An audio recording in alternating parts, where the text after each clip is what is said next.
Hi, my name is Sarah Elise, and I'm going to be doing a deep dive into the song Amygdala by Bladee and Ecco2k.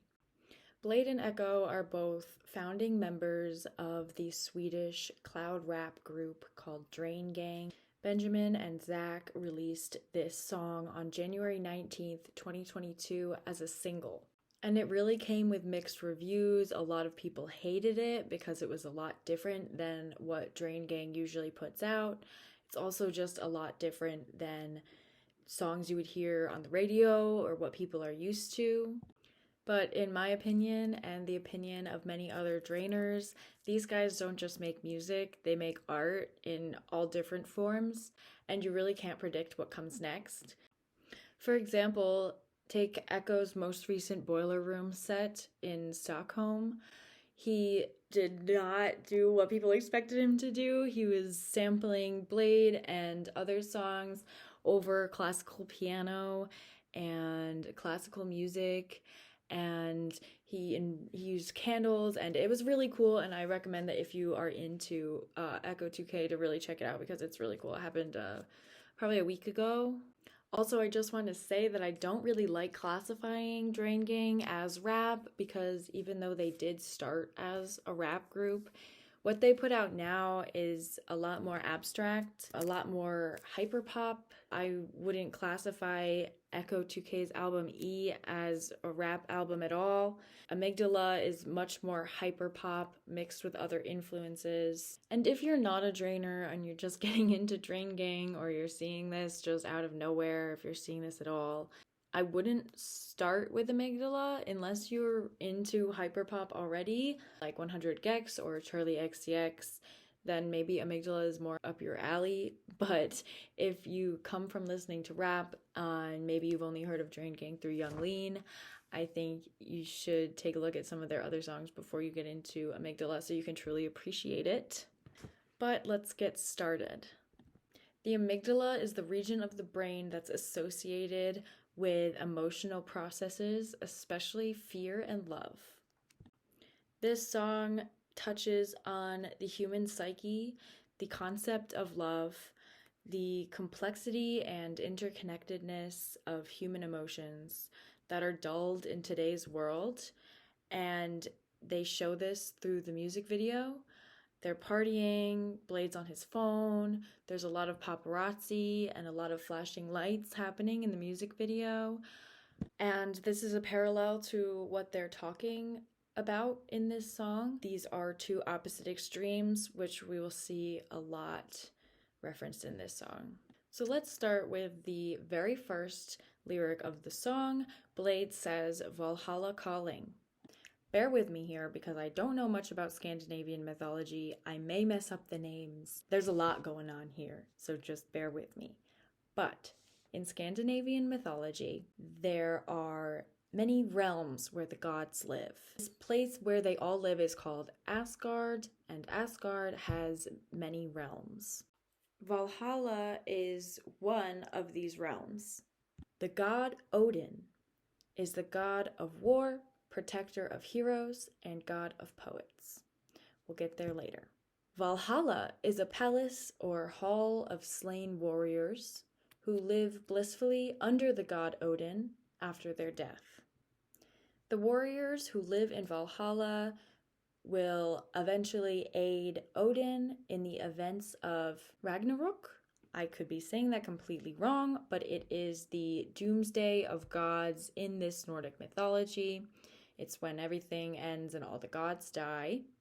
Now, going back to Odin being the god of war, protector of heroes, and god of poets is very fitting because the mentions of the afterlife that Bladee makes, like heaven or places where heroes or righteous people go after they die, Odin protects these people, and he is the god of poets, which is also very fitting because songwriting is like poetry, and as we'll see later on in the story, Bladee references an Edgar Allan Poe poem.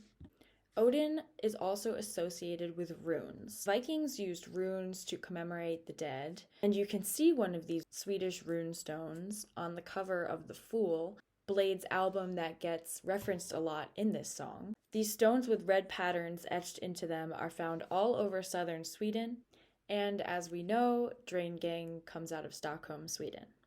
Valhalla Calling is also the name of a song by Irish musician Miracle of Sound. It's a song about Vikings going to war, and if you listen to it, it perfectly captures that vibe.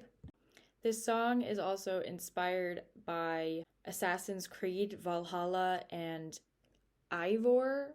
I'm sorry, I don't play Assassin's Creed, so I don't know much about that, but if you're interested, you can check out Miracle of Sound's songs. A lot of them are inspired by video games. So in this line, Blade is contemplating the afterlife and mortality, and that's only the first line of the entire song. Blade's next line is Dreaming in a Dream.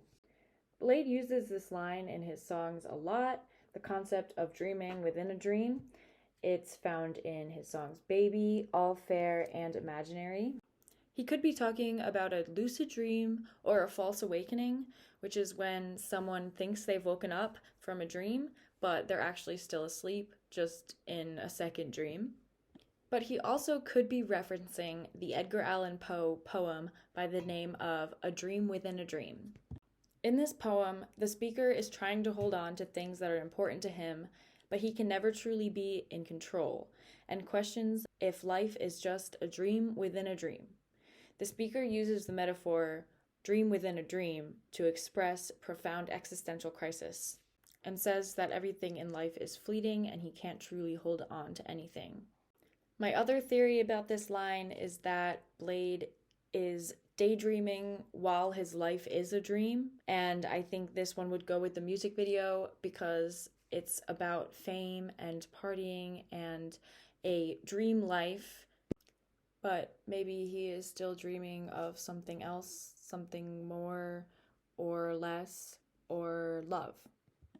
The next line is Destroy and Create, my favorite line in this song and my favorite reference of draingangs. Draingang often references loss and gain in their songs. Loss and gain are the same. They cancel each other out like a yin and yang. The manga and anime series Full Metal Alchemist has a law called the Law of Equivalent Exchange. This states that something can't be created from nothing, and in order to create something, something of equal value must be exchanged or lost. Newton's third law states that for every action there is an equal and opposite reaction. Loss and gain are the same. They're both the same form of energy. It just depends on the way you look at it. Next, Echo comes in and says, Moon and sun, fear and love. A lot of opposite words are used to contrast and complement each other in this song, and later on, Blade says, these extremes. The moon and sun could reference the androgynous gender representation of Blade and Echo in this song and in the music video. The moon is often correlated with feminine energy, and the sun is often correlated with masculine energy. They tap into both. The amygdala in your brain generates both positive and negative emotions. It plays a role in social cooperation, sexual desire, care, affection, as well as fear and aggression. The amygdala is what signals the adrenal glands to release the hormones adrenaline and cortisol, the stress hormone, into the blood. The amygdala is what activates your fight or flight response. This demonstrates the closeness of fear and love in the body and the dualistic nature of emotion and experience. Next, Echo says, everything a part of love. Our worst emotions are part of the system that generates our love. This line also is about fully loving and accepting yourself.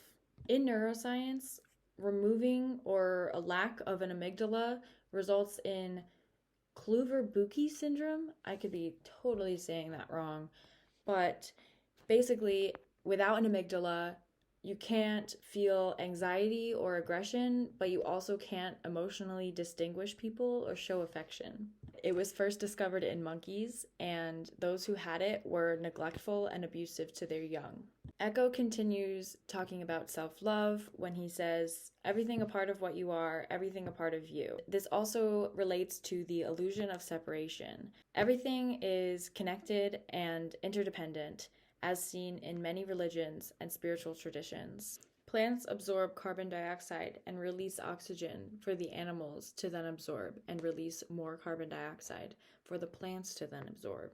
It's a cycle. And it's not a cosmic accident that the Earth and its atmosphere provides a habitable environment for all life. Take this quote from Avatar: The Last Airbender that I love, and even Albert Einstein said something like this once, that everything's connected, and separation is an illusion. The chorus focuses on desire. Echo says, I want it, over and over again.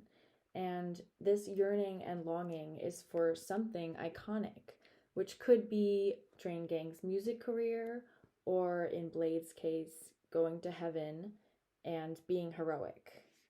After Echo's iconic chorus, Blade says, I flirt with faith. Here he is referencing his religious ambiguity and experimenting with religion, which he does in all of his recent albums. Blade uses a lot of religious imagery in his work, and he pulls from many different religions and spiritual denominations. Matt Lawrence made a great video about spiritual references in Blade's Spider album. It's called A Spiritual Guide to Blade's Spider, and I'll link it because it's definitely worth a watch.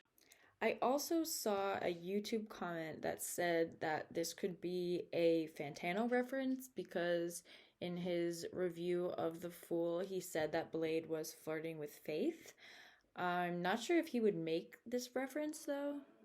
After saying he flirts with Faith, he says, I'm flirty, which you might not think too much into at first, but I think he's also, again, referencing his song Baby, where he says, I'll be flirty, I'll be shy. There's a lot of references between these two songs, and this could be stretching it a little bit, but there could be a link between Blade saying, tell me what you want, many times on Baby, and Echo saying, I want it, again and again on Amygdala. Blade then says, star signs upwards. In astrology, your rising sign is how you project yourself to the outside world and how others see you. Right after this, he says, glory in the fame. So he may be talking about how people only see his success and his fame. In his music, Blade often says things like, I'm not special, I'm nothing, I'm just like you. So this could be a reference to that. Blade is an Aries sun and a Pisces moon. I was not able to find his rising sign because you need time of birth for that, but some people on Reddit said that he could be an Aquarius or Pisces rising. But you can find his birth chart online, so if any astrology people want to look into that and see if there's any more connections between what his rising sign is and the lyrics in this song, please let me know because I'd be really interested to know. Next, Blade says, Beauty and the Beast, these extremes.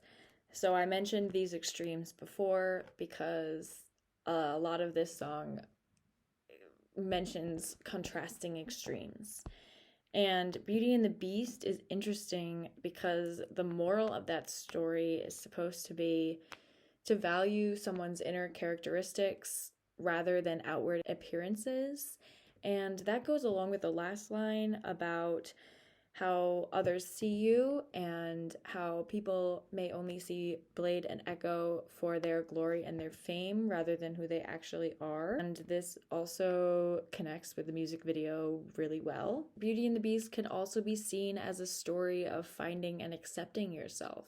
I also think it's interesting to note that Beauty and the Beast is often said to be a story about Stockholm Syndrome since Belle fell in love with her captor. And Draingang comes from Stockholm, Sweden. The last line I'm going to look into is Elysian fields forever, endless flowers sing the hymn. This is one of the last lines in the song before Blade repeats some of the lines that he said before.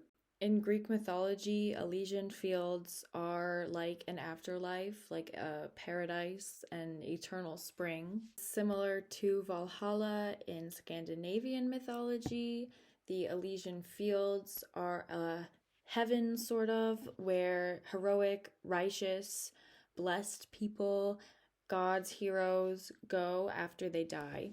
And this being a reference to another mythology, another religion, is Blade once again flirting with faith.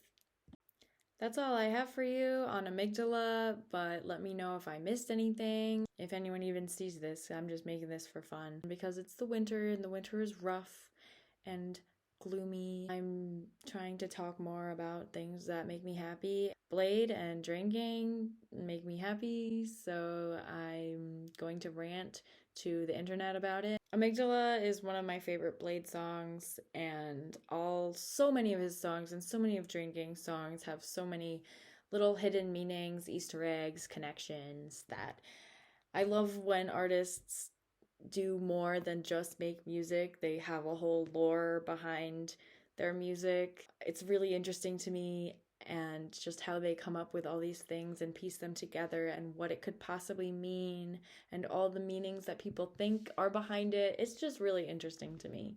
So I had fun making this, and maybe I'll make another one day. I linked all my sources and references in the description. And if you got this far into the video, thank you so much for watching and for your attention.